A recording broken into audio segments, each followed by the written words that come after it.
Bank యొక్క 109వ వార్షిక మహాసభ రేపు విశాఖపట్నంలో జరుపుకోబోతున్నాం.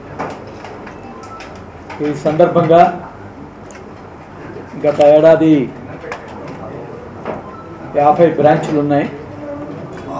ఈ 50 బ్రాంచుల్లో కూడా బ్రాంచుల యొక్క సర్వసభ్య సమావేశాలు నిర్వహించుకున్నాం. మొన్న 10వ తేదీతో అన్ని బ్రాంచుల్లోనూ ఈ రకంగా సర్వసభ్య సమావేశాలు నిర్వహించాం. మొత్తం బ్యాంకులో ఉన్నటువంటి 1,04,865 మంది సభ్యుల్లో 48,000 మందికి పైగా సభ్యులు ఈ మహాజన్ సభల్లో పాల్గొన్నారు. ఇది ఒక రికార్డుగా మేమైతే భావిస్తాం. దాదాపు 800కి పైగా సహకార అర్బన్ బ్యాంకులు ఒకటి కన్నా ఎక్కువ బ్రాంచులతో కార్యకలాపాలు నిర్వహిస్తాయి. కానీ వారెవరూ ఈ రకంగా అన్ని బ్రాంచుల్లోనూ సభ్యుల యొక్క మహాసభలు నిర్వహించేటువంటి సాంప్రదాయాన్ని నెలకొల్పుకోలేదు. ఈ సంస్థ మాత్రమే ఆ రకంగా సభ్యుల దగ్గరికి ప్రతి బ్రాంచ్కి ఒక నివేదికను ఇవ్వడంతో పాటు ఈ వరవడిని శ్రీకారం చుట్టింది. ఈరోజు మార్చి 31 నాటికి బ్యాంకు యొక్క ఆర్థిక కార్యకలాపాలని పరిశీలిస్తే డిపాజిట్లు 4,153 కోట్ల రూపాయలకి చేరుకున్నాయి. అంటే 224 కోట్ల రూపాయలు డిపాజిట్లో పెరుగుదల గత ఆర్థిక సంవత్సరంలో సాధించడం జరిగింది. అట్లాగే బ్యాంకు జారీ చేసినటువంటి రుణాలు కూడా 3,052 కోట్ల నుంచి 3,149 కోట్ల రూపాయల కంటే 147 కోట్ల రూపాయలు రుణాలలో కూడా పెరుగుదల సాధించింది. ఓవరాల్గా బ్యాంకు యొక్క కార్యకలాపాలు 369 కోట్ల రూపాయలు పెరుగుదలని గత ఏడాది నమోదు చేసింది. ఇది ఈనాడు ఉన్నటువంటి పరిస్థితుల్లో, దేశంలో ఉన్నటువంటి ఆర్థిక పరిస్థితులు, సామాజిక పరిస్థితులు ఈ నేపథ్యంలో ఈ పెరుగుదల పూర్తి సంతృప్తి కాకపోయినా ఇది సంతృప్తికరమైనటువంటి ఒక స్థాయి కలిగినటువంటి అభివృద్ధిగానే పాలకవర్గం భావించడం అనేటువంటిది జరిగింది. దాదాపు 80 కోట్ల రూపాయల మండు బాకీల్ని వసూలు చేయటం ద్వారా రికార్డు స్థాయిలో మన బ్యాంకు యొక్క నిరర్ధక ఆస్తుల్ని, నికర నిరర్ధక ఆస్తులు కేటాయింపులు కారణంగా గతంలోనే చేసిన, ప్రత్యేకంగా ఈ ఏడాది కేటాయింపులు చేయకపోయినా నికర నిరర్ధక ఆస్తులు 0% చేరుకున్నాం. కేటాయింపులతో చూస్తే నిరర్ధక ఆస్తులకి 150% కేటాయింపులు కూడా చేసి ఒక బలమైనటువంటి స్థితిలో ఈ బ్యాంకు ఉండటం అనేటువంటిది జరిగింది. ఈ సంస్థ ఈరోజు దేశంలో ఉన్నటువంటి సహకార అర్బన్ బ్యాంకుల్లో మొదటి 4 బ్యాంకుల్లో ఒకటిగా రూపొందింది.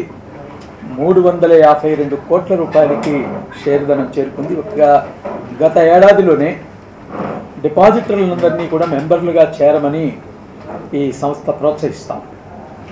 ఇతర సహకార సంస్థలకు భిన్నంగా సభ్యత్వం పెరిగితే ఏమైనా ఇబ్బందులు వస్తే ఏమనేటువంటి ఆలోచన కాకుండా అన్ని రకాల డిపాజిటర్లని సభ్యులుగా చేరమని ప్రోత్సహిస్తున్నాం.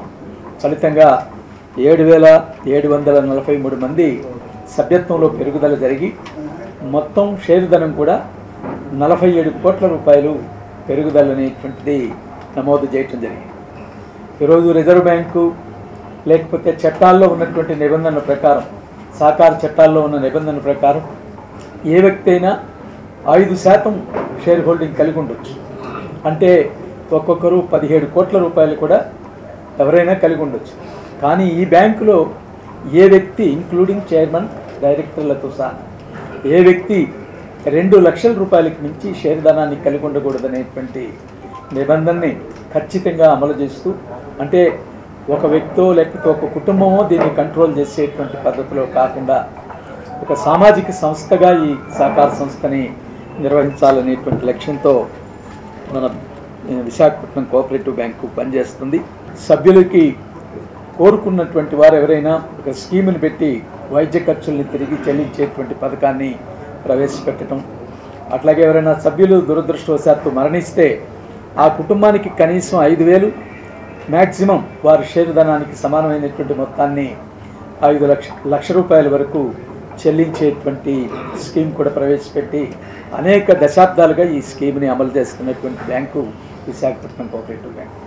అట్లాగే ఎవరైనా ప్రమాదంలో సభ్యులు కనుక మరణిస్తే ఆ కుటుంబానికి మరొక 50,000 రూపాయల అదనపు ఆర్థిక సహాయాన్ని కూడా ఈ సంస్థ ద్వారా అందిస్తున్నాం. ఈ 4 పథకాల ద్వారానే గత ఒక్క ఏడాదిలో 5,51,00,000 రూపాయలని ఈ సంస్థ మరి సభ్యుల యొక్క సంక్షేమం కోసం ఖర్చు పెట్టింది. గత 10 సంవత్సరాల కాలంలోనే 18,705 మంది సభ్యులకి 35,55,00,000 రూపాయలని ఈ సంస్థ ద్వారా చెల్లించడం అనేటువంటిది జరిగింది. ఇది ఒక రికార్డుగా అందరం అయితే భావించవచ్చు అని చెప్పి నేను భావిస్తాను. అట్లాగే ఈ దేశంలో ఏ బ్యాంకులు, అది సహకార బ్యాంకా వాణిజ్య బ్యాంకా అనేది పక్కన పెడితే, ఏ బ్యాంకులో కూడా అప్పు తీసుకున్నటువంటి వారికి ఇన్సెంటివ్ ఇవ్వటం అనేటువంటిది ఎక్కడా లేదు. ఈ బ్యాంకులో రుణాలు తీసుకున్నటువంటి సభ్యులు ఎవరైనా వారు రుణ వాయిదాలని సక్రమంగా వారు షరతులకు లోబడి ప్రతి నెలా చెల్లించినట్లయితే వారు రుణం తీర్చిన తర్వాత వారు చెల్లించినటువంటి వడ్డీలో నుంచి 4% రాయితీగా చెల్లించేటువంటి ఒక పథకం ఈ బ్యాంకులో అమల్లో ఉంది. ఆ పథకం ద్వారా గత ఏడాది 281 మందికి 25 లక్షల రూపాయలకు పైగా ఆ రకమైనటువంటి ప్రయోజనాన్ని కూడా అందించడం అనేటువంటిది జరిగింది. ఇట్లాంటి ఒక వినూత్నమైనటువంటి ఆలోచనలు ఈ సంస్థ ద్వారా అమలు చేయటం అనేటువంటిది జరుగుతూ ఉంది.